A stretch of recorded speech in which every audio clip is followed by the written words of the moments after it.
A Formula One race in Vietnam could be on the calendar by 2020. According to the sport's former commercial supremo Bernie Ecclestone, "I think you're going to get a race in Vietnam," the 87-year-old told reporters invited to his private offices in central London to talk about various issues ahead of the new season starting next month. The billionaire Briton, who was moved aside into an undefined emeritus role in January last year after US-based Liberty Media took over, said a street race in Hanoi looked likely. Ecclestone, who remains employed by Formula One on a multi-million-pound salary, said the Vietnamese government was willing to pay a significant amount to promote the Southeast Asian country by hosting a Grand Prix.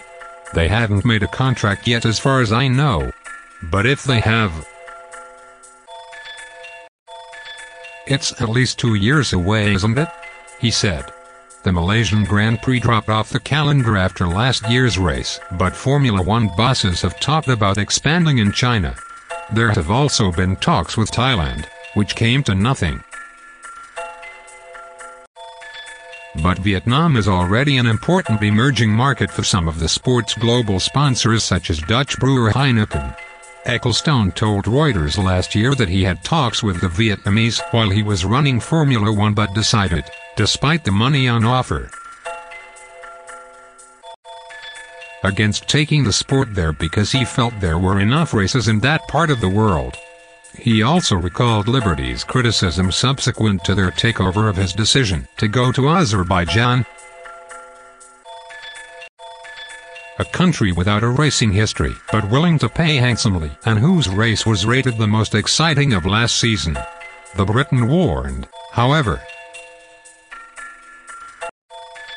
that uncertainty over the sport's future was something any local promoter should consider. The current agreements between teams and Formula One mostly expire at the end of 2020. With glamour team Ferrari already threatening to leave if they do not like the direction things are headed. There is also plenty of debate about what kind of engine to use after 2020, with the current V6 turbo hybrids criticized as too expensive,